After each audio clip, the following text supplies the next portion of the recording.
Welcome back to the Hilton TrueWealth podcast, the show where we explore the ideas, strategies, and conversations that help people build meaningful, lasting wealth, not just financially, but in life. I'm Mark Miller, manager of the Hilton Family Office and CEO of Hilton Tax and Wealth. Today, we're joined again by my partner, J. Bradley Hilton. He's the grandson of Conrad Hilton, the famed hotelier and philanthropist, and he's really following in his grandfather's footsteps, both in business and as a visionary. He's not only been my partner, but a trusted friend for well over a decade. So today's conversation with J. Bradley centers around the future of technology and digital assets, topics he knows a lot about. So let's jump right in. So again, Brad, welcome. I'm glad you're here again with me to talk Mark. about these topics. So we've been heavily involved in blockchain and AI initiatives. Yeah. Do you believe digital assets and tokenization will kind of reshape the global future? I do. I think everything in the world becomes a digital asset sooner or later. Mm-hmm. Even a simple transaction at a grocery store will basically be, handled as a digital asset. Just even the small things. And it's kind of interesting, to track, to be able to look at the provenance of where a product came from, all the materials in it, every last thing you would want to know about where a product came from. You'll have the ability to see of all these simple things you might buy at a grocery store. But for bigger things, houses, real estate, art, all these things, it's what we call an RWA, a real world asset. Yes. And this RWA business is really picking up steam. One of the projects I'm working on right now, called the Mandini Project, is a project in Africa to tokenize all the minerals in the ground. And it became such a big deal there very quickly that after we got five countries involved, they wanted to mandate this in a law. So now anybody wanting to do any kind of tokenization of minerals has to go through us. So it's fantastic, right? And what it does is it'll help eliminate corruption and things of that nature, and that's widespread everywhere, including here in the U.S. So the tokenization of things definitely adds levels of security to that item or those objects, whether they're in the ground or not. Sure. And so since the press release came out on that, we've experienced here in the U.S. People wanting to do the same thing. So just that one area, is so big. I can't even express to you how big that is. Just that one implementation of a tokenized solution. And then there's, the rest of the world, from fine art. We're also involved in securing fine art, but making it an RWA. And with that, you can look at it as, I just want it to be secure and know that it's the original, right? Let's say that was your only purpose. That would be a reason to tokenize it. But then you can provide all the information about where that painting came from. So in the art community, if you have a Picasso and you want to sell it to somebody, it's not just a quick transaction. There's a lot of due diligence involved to make sure it's an authentic painting, because there's so much fraud in that area. So by doing an RWA, you can put all the security features, basically online, and embed things into that painting that can't be tricked to where you can authenticate it. So one, you can authenticate it, but then you can see all the due diligence information you'd ever want to see, rather than taking 6 months to figure out if this is something you really want to do. Right. And so, it'll make a big difference there. And like even going to Christie's and auctioning, I see those, especially with this next generation, people don't want to go through all those institutional, traditional ways of dealing with things, and they're going to inherit a lot of art. Right. So one of the ways they can do this, instead of trying to unload the art or taking it to Christie's to sell it, is there'll be online communities and exchanges once these things are real world assets that people can, buy and sell online. But the other thing is they can also invest. So if you want to invest into some fine art, you don't have to go buy a painting. Now you just look it up, and if somebody's offering it, you And can like invest into that painting. So you Right. can tell your friends, yeah, I own a Picasso. I own a Picasso. Or at least a piece of a Picasso. Yeah, right. So instead of one person just buying a $20 million Yeah. Picasso, now there could be Yeah. 10,000 people Sure, that own it that could be a one fractional Picasso. investment of Yes. that item with you know, Right. whatever rules are set So, for it. so backing up a little bit, and maybe I should have started there because there are going to be some people listening that are probably already lost in some of this. So explain what the blockchain is, Okay. first of all. Sure. Because that's kind of what we're talking about. We're talking about all these things on the blockchain and that structure. Yeah. Well, what's interesting is where blockchain came from. You know, it came with Bitcoin. Those two things, two separate things, you know, this cryptocurrency that lives on top of the blockchain arrived at the same time. And they arrived with a mystery. And the mystery was, who built it? Where did it come from? And nobody really has the real answer to this. You know, they give credit to, you know, a particular name, a Japanese guy.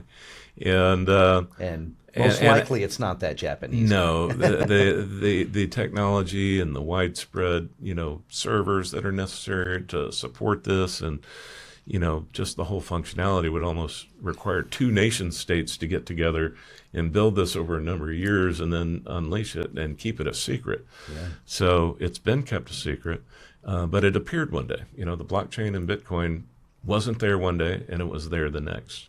And that's the way it kind of occurred for everybody. You know, just they discovered it or heard about it. But that one day where it became available, it was there. So, and there's a lesson there too, that, you know, if you're going to have a product and it's a new product and you're bringing it to market, it really needs to be paired with something else. And we call it the killer app, right? You can't just have one product that just solves a single problem and expect the humanity to adopt it. But if you pair it with something else, you can hit that magical combination where it becomes what we call a killer app, and it really fulfills a need. Well, Bitcoin did that, and everybody got to witness it, and it's still going on today, and it's become its whole own global market, and it's fascinating. But what the blockchain is, it's a database. And so, you know, a lot of people don't even understand what a database is, but it's really just a storage of information. The thing that makes a blockchain different is it's immutable, meaning once it's written, you can't overwrite it. So there is no central location where you can go to a server, log in, find that record and delete it or modify it or change it. You can try to put in all the security features you want. The administrator always has that last access. But with blockchain, the way it's set up is once it's written, it's permanent. And it's spread out like sand. It's sprinkled on all these servers, you know, across the globe. And when you make a request to see that data, it has to go out, validate that you're the right user. Once you're validated, then it will go and piece back together that you know, fractionalized piece of data that's, you know, a single whatever transaction it was to, or whatever. Yeah, so that one piece of data can live on 100 different servers, and the magic behind the blockchain is where it all comes back together and then gets delivered to you. Right. And it just happens out in the cloud, you know, and where it brings back all this information and then gives it to you. So it's really magical that way. Yeah. And so there is no one central data center where your data is being stored. It's just sprinkled out across all these things. Right. Although the blockchain, though, is making it where there has to be all these new data centers, even greater, to a greater extent. Sure. Because, and we've also got the leaders all in finance now that say, you know, the future is everything is going to be on the blockchain in a sense. Yeah. It's all going to be, quote, on the chain. Yeah. And digital, as opposed to how a lot of businesses transacted today, where it's still kind of maybe semi-digital, maybe. Yeah. But mostly the old-fashioned way, the old traditional way. Well, you know, what it's really good for is titling, right? Let's just take that as an example. Right now, you've got to, you know, file things that get stored, you know, at your county or, you know, city levels to take title on something. And so now it's yours. You have the title on it. But somebody can come along and kind of snatch it from under you. You know, there's a big plague out in the world for people stealing people's houses just by getting a hold of their records, signing on to it, and all of a sudden their title. Well, with blockchain, you can't do that. And again, it's immutable. And so once it belongs to you, it belongs to you until you release it, right? Not some institution or some it's sitting in files somewhere, or on So a in computer essence, that much more people can get access efficient, to. really. I mean, the way I look at it too is blockchain is maybe where we should have been at the start of the information and like the computer Well, revolution yeah, in a certain extent. interesting point. Again, Yeah. it's really just like a database. What does it do? Yeah. Add, insert, delete, and edit. So those are database options. So you can change data, you can delete it, things like that. Blockchain, same thing, except you don't get the delete option, right? And then you can set access levels to who has access to the information, but it's not going anywhere. One catch to the whole thing, though, is energy, right? It's massive How do they energy. run it all? That's why they're doing Sure. these space-based data centers, because then they can all just run on solar energy. Solar up there is very efficient. Yes. Down here, we have to use whatever we got to use to provide the energy Because to of the atmosphere, right? Yeah, just the sun. yeah, we're down here, so so we can't go pure solar for it. But there's a number of different ways to deal with that issue. But the blockchain in general, if we ever lose power, then you don't have access to those records. Now, the nice thing is once you get power back, all that information comes back. And that's the kind of cool thing about it. The information can't be erased. Like Bitcoin, it's never going to go away. Even if, the world, the entire globe lost power, everybody would lose access to their Bitcoin. But when the power comes back on and the computers boot back up, all those little pieces of information that are scattered on all these servers all comes back together. So you can't turn it off, but you definitely need power to keep it running. Yeah, absolutely. So after having that laid that foundation a little bit, so when you talk about real world assets, which is an area that is huge right now, Yep. because in essence it allows, again, in some ways kind of like Bitcoin, it allows the little guy to be involved, because some people they don't know about Bitcoin. They're like, oh my gosh, it's $60,000 or whatever it is today, 100,000, whatever it is. And they're like, well, I can't afford that. I can't invest in that. But they don't understand that they can get that in a small fraction, just like we were talking about the small fraction of the Picasso. Sure. Right? Or a piece of real estate. Or real estate. A house, really, a hotel, an that's apartment huge. complex. Yes. Or a Hilton hotel. Yeah. So it's kind of like investing in the stock market, except now your options become much more vast, and you can invest in all sorts of different kinds of assets that become available, through this blockchain. Yeah. As a matter of fact, pretty much everybody on the planet, whether you know it or not, is using the blockchain, whether you're intentionally using it or not. Meaning, if you have an iPhone, you're using the blockchain. Mm-hmm. The whole iPhone is predicated on that IMEI number. That's basically your block. It's an identifier. And then that's what provides security for your phone and things of that nature. So it's a magical, thing that you don't even know is there, that's offering this, level of protection, making sure that, the information is staying with you on your phone, things of that nature. So it's can be applied in so many different areas for different reasons. We've been talking about RWAs, but tokenization can span across a lot of things and a lot of humanitarian-based things. Everybody's still figuring it out and implementing it in different areas, and it's really just about adoption. And it is being adopted, but there's a divide because of the adoption. Mm-hmm. There's all the ones that have adopted, and there are all the ones that don't understand it yet, who haven't. And so until it reaches, at least past that 50% mark, mm-hmm. I think after it reaches 50%, it'll consume that other 50% very quickly. I heard a statistic the other day that was really interesting, that people were kind of complaining, and I'll talk specifically about digital assets here, okay, like cryptocurrency, all of that, which we're heavily involved with. We're doing really well in those spaces in the Hilton Tech Fund, all of that. But what I heard was, people are complaining, it's so volatile. It's just volatile. I don't want to invest in that. It's up and down, and it's going crazy. Think about this. The stock market has been around for 400 years. Yes. Okay. Blockchain, digital assets, I'll just talk about digital assets, have been around about 15 years. So, of course, there's going to be volatility. And one thing that I teach my clients about, too, and again, we're about safety and security first and building really solid foundation portfolios, but taking a smaller portion of portfolios and taking a little bit of risk. And guess what? With volatility, provides those returns. So if you're going into an asset that doesn't have a whole lot of volatility, then you're looking at a much less rate of return.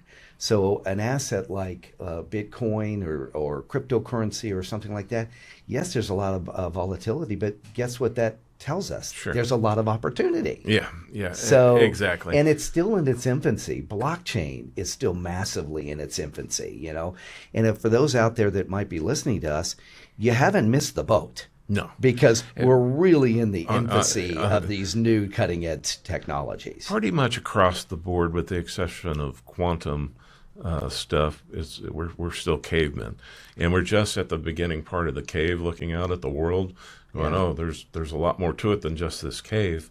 That's kind of where we're at a technology moment. Yeah. We're still in an infancy across the board, with the exception of we're starting to understand quantum technology, which is where everything will ultimately go that way, right? There's just Explain that real quick.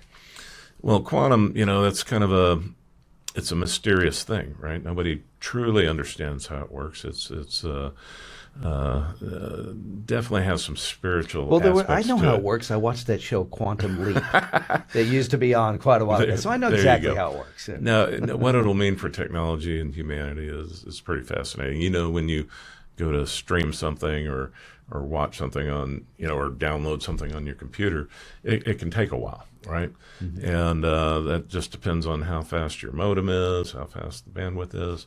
In quantum, when you start transmitting, information and communications, there is no lag time. There is no such thing as bandwidth. It's just magical and just happens, and it happens nearly instantaneously, right? And so it doesn't really matter the size. And to be able to transmit, across large areas like the universe, all these things will become possible. And there is no speed of light rule with quantum, right? That's kind of the magic trick behind it. And nobody quite understands how that's possible. We're just learning, okay, we see this, how do we use it for our benefit? And we figured out some things. That's about where we're at. I deal with some quantum scientists, and so I get some inside scoop on what's happening there. And there's more than just the technology side of it. I mean, it spans. It's turns out that, each one of us, you included, are a quantum computer. Our brains are fascinating things. Where does that logic, where does that information, where does that knowledge and the processing power and the storage, where does it all come from, and where does it live? Sure. And nobody knows. Right. Is it in your head? Is it somewhere else? And we're just a receiver for it. What is actually happening? Nobody quite understands that yet, but we know it's in that realm of quantum. We just haven't pinned it down. And quantum is a whole new field. So it's just it's fascinating. I mean, we could go on for hours talking about that. And so for kind of the everyday investor, business owner, and thinking about emerging technologies, how should they think, and how should they frame in their minds what, say, AI, blockchain, some of these new technologies really means for them personally? Meaning, and the reason I say this, because a lot of people are very afraid of the things that are happening so rapidly. How should they kind of view it for themselves and their families personally? Yeah. First, don't panic. Don't be afraid. It's just change that's coming, and that's the scary part, I think, that hits people. It's just a change. But really, at the end of the day, it's all kind of really the same as it always was. For instance, we were talking about blockchain a minute ago. One of the big things it's going to do is automate the paperwork, right? And the rules of that paperwork and what's in contracts and all that. Once it's the boring stuff. The boring stuff that takes forever, that causes a lot of time, a lot of administration, a lot of bureaucracy, goes away. It's just digitized. So when something happens, it happens instantaneously and affects both parties, right? So things that might take weeks, let's say, investing in or buying a new home, you could get that wrapped up in days versus how long it takes now to do, and all the paperwork you have to do, and you keep having to come up with new I'm in the information. process of getting an investment property right now. Oh my gosh. Yeah, and everybody has to go through it. It's almost like a rite of passage in a way. There's a call like every day about something, this got to be done, that got to be done. It's like, can't this process be automated and streamlined? Yeah, pretty much put the checklist on there, feed it all the information, and then when it comes to the contract and dotting all the I's, crossing all the T's in the titling and all those things, once they're on blockchain and they're run by a contractor, the rules of that, of that block, right? Have been set The up. business rules Right, of out that front. block. Right. It just makes everything happen instantaneously. So Right. when somebody reviews it, they check mark, it's reviewed. Now something happens back to you.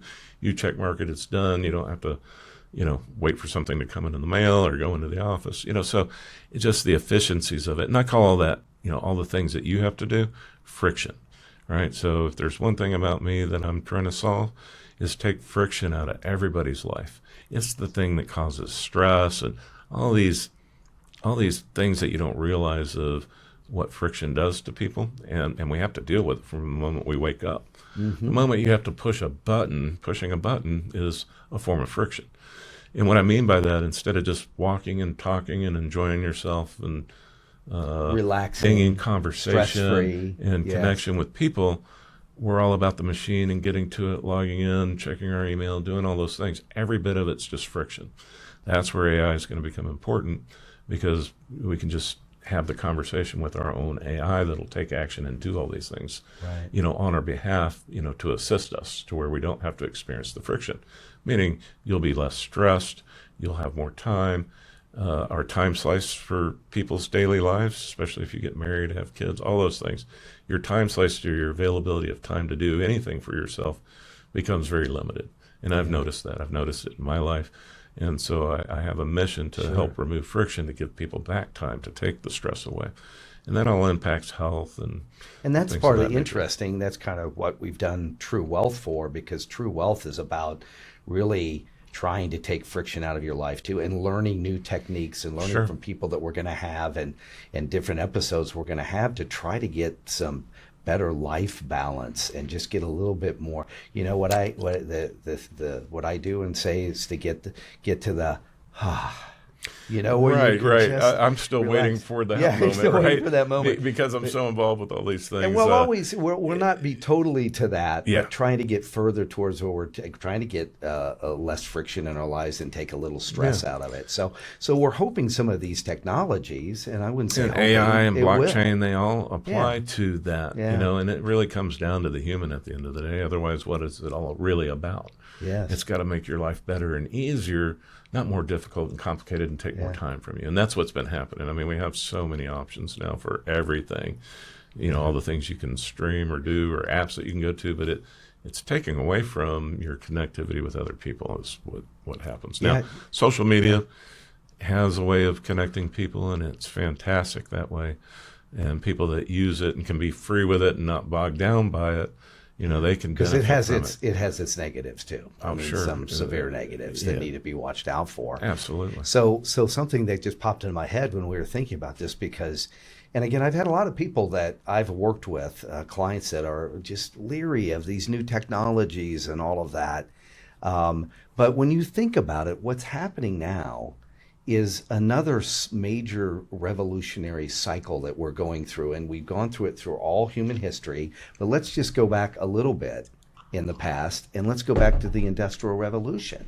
Sure. So what did the Industrial Revolution did? These new technologies came, and by the way, people were afraid of these technologies, many of them. Every time. But ultimately, what did it do? Like, so we get the washing machine, we get these things that, Everything. or I don't have to do the dishes now, Right. and, things like that. Well, now we're in more of a digital revolution that, like we keep coming back to AI because it's such a huge transformer that that's really what it's about. It's to Sure. try to make our lives a little Well, that's why we got easier. computers in the first place. Yes, absolutely. It was supposed to do that for us, but it just made it to where you could do it faster. So now you Yes. just have more responsibilities, and you're still taking up all your time. This is where AI really comes in and can help this, right? It's a game changer as far as what I'm talking about goes. Now, one thing you were talking about is the industrial age, and you can go all the way back to the Bronze Age. Sure. So Absolutely. the cool thing is right now with AI, with blockchain, in the materials, I don't think we've spoke about in this segment graphene. But graphene is just a material, but it's a two-dimensional material versus a one-dimensional material, which is what we build everything with. Yeah. And graphene will change the world, right? So it's very advanced. So it's an age changer, meaning right now we're living in the silicone age, and it's got us to where we are now, and it's lasted, I don't know, 60, 70 years, maybe just 50. But silicone is, what defines us as humanity Silicon right Valley, now. right? Silicon Valley is where it all happened, Yeah. and it impacted the world and humanity in really good ways. And so now we're about to leap into that next phase, and it'll be the graphene era. And that graphene era, I'm estimating, will last, or benefit us for a good 100 to 300 years. So it'll outlive, what silicone did for us. And it's about 1,000 times better than silicone about what we can do with it and how it will impact. So nobody knows the true scope of what this new material will bring for humanity, but it's serious, and nobody knows it's coming either. Yeah. And it's one of these things that'll kind of invisibly happen in most people's lives is you probably won't see, oh, I'm going to go buy that because it's graphene. It'll just be in everything. It'll just make everything better, lighter, stronger, faster, Kind of like you were more in efficient. another episode, you were talking about oil. Yeah. Oil touches everything. It'll be It's as gonna be a pervasive point in our lives as where oil is graphene today, touches probably in the everything. next 10 to Yeah. 20 years. Wow. That's awesome. But you don't think when you look around a room that, you don't think about oil. Yeah. Graphene will be the same thing. It's just, as far as I'm concerned, I just have a lighter, better, faster, cheaper device that now becomes 100% recyclable, meaning we can create a circular economy with graphene, which will be the first time that can be done, meaning we don't have to go mine the world for all the materials we need to build advanced things. Yeah. We just simply take biomass, convert it to graphene, and biomass is all our garbage.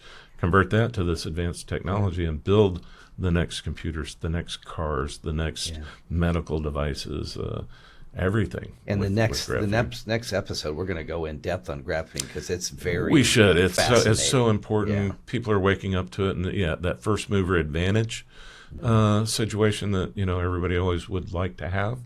If you're hearing this podcast, graphene is your new friendly word.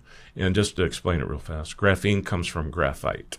Right? Everybody should be familiar with what graphite is. We've been using it since we were children. It's in every pencil, right? It's what we call the lead. It's really graphite, and so everybody's been using graphite all their life and not really thinking about it or even knowing that's what it's called. But we use it in our cars for braking and stuff. It's an amazing material, super lightweight, and it's just carbon. So it's very compatible with humans. But graphene is a one atom thick layer of graphite. Yeah. But what happens is that one atom thick layer becomes 250 times stronger than steel at one atom thick. It's also the lightest material. It's also the most efficient at energy dissipation, meaning it can move heat 500 times faster than copper. 500 times. The innovations that'll come from that and what people can do with it, reinventing everything that's already been invented and applying it to it, plus all the new things that are going to come from it. Just right now, it's just way too expensive, and that's the only holdback there is from using it as a primary material right now. Do you think that's a lot driven, all of these new materials and everything, but a lot of the things that are going on, a lot of driven, going back to AI again, about what's going on to AI with AI? I mean, that it's just changing a lot of industries and making more opportunities available in the kind of digital revolution, so to speak. And I really wish, back when I started to become an entrepreneur, a little bit after that, a few years after that, I recognized that somebody like a Bill Gates was going around the country, buying farmland and things like that, not necessarily to farm on, but ultimately to put these giant, giga centers on, right? These giant computer centers just out in the middle of nowhere. So that was unique at the time. Now it's just how it's done. You got all these massive computer places, about 5 guys run it, and it's, millions of square feet, but it requires a lot of energy. So to combine everything we just said, an AI data center, graphene, those kind of things, we're going to bring together, we're working on a new chip. Let's call it a quantum-enabled chip, meaning it's not a quantum computer, it's just a digital chip, but probably works about anywhere from 100 to 1,000 times faster than the latest thing from NVIDIA, right? Mm-hmm. Which is saying something, right? We've already prototyped this. I've seen it. It's really amazing. But what that does for compute is it will shrink a data center, the equivalent data center. Let's say it's 1 million square feet down to maybe 10,000 square feet, or from 100 racks down to 1 rack. Right.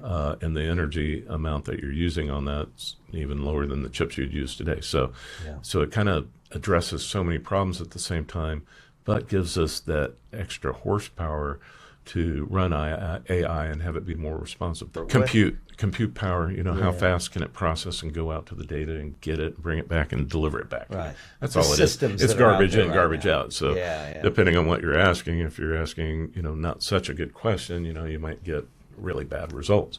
If you ask it a really intelligent question, it's probably going to give you a really intelligent result if it's got access to the data to, for that question. God, it's so interesting because that's similar to kind of computer technology, because you get a computer, and maybe it's not so bad on like the Apple computers, but like on the PCs, you have them for a while and they start getting slower and slower, and then you start getting frustrated with it and everything. Why? Because like you say, you want that instantaneous. The computer should be computing everything and doing everything. Yeah, when you get a new Windows or a Mac, because Macs will slow down too over time.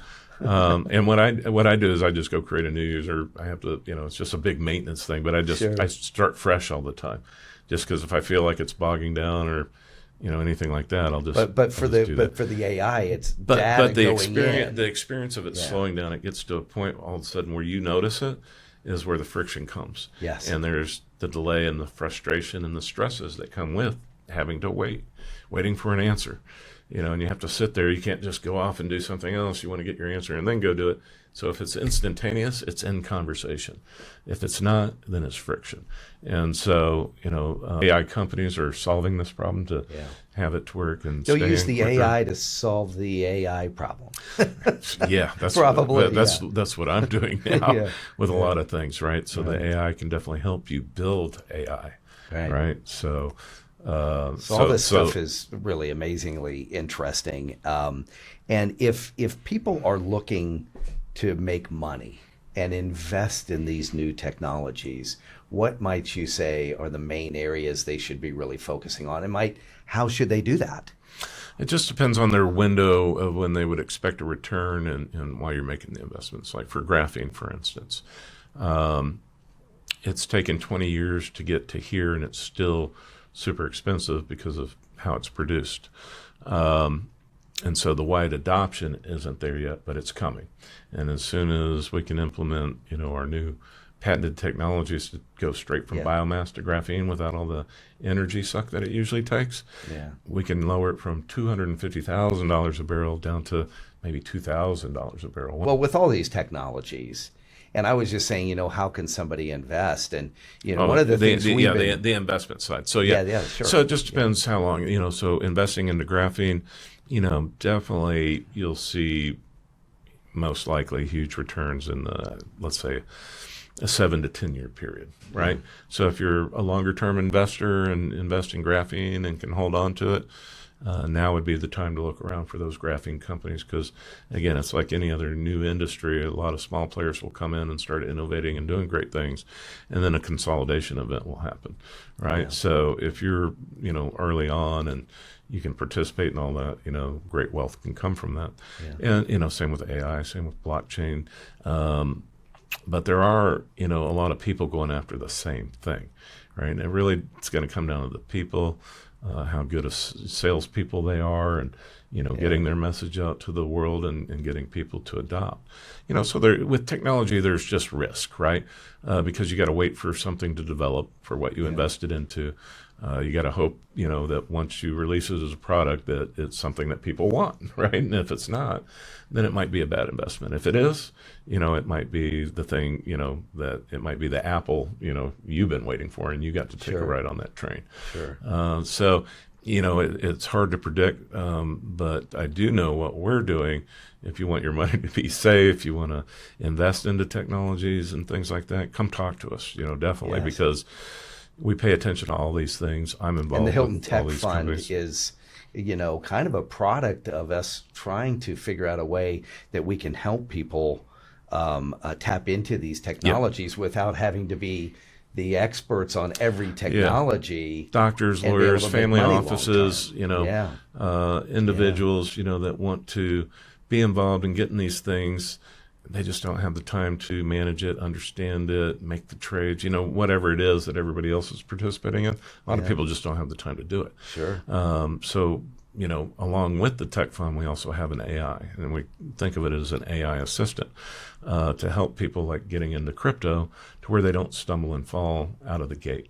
So for doctors, lawyers, things like that, that don't have time, definitely come see us for our fund, and you'll still get involved with these things, and it's driven by that same technology that everybody else is using, and it's, I've got to say, I've been looking at it, and it's just unbelievable what it can do. Yes, absolutely. So, and I love that we're kind of on the cutting edge of this, and a lot of it's driven by your knowledge about all these things that are going to come in the future. And so, that brings us to the end of today's episode at Hilton TrueWealth. If you want to learn more about the topics relating to building your wealth, tax planning, cutting edge technology, family office services, we're here to help. A huge thank you again to J. Bradley Hilton for being here today and sharing his expertise and his perspective on the future of technology and digital assets. So be sure to follow us wherever you get your podcasts so you never miss an episode. And if you found value in what you've heard today, share it with someone who might benefit too. For more insights, resources, and to get a free copy of the book Hilton Wealth, How to Invest Like an American Dynasty, visit us at hiltonwealth.com. So again, thanks for joining us today. Until next time, keep learning, keep growing, and keep building true wealth.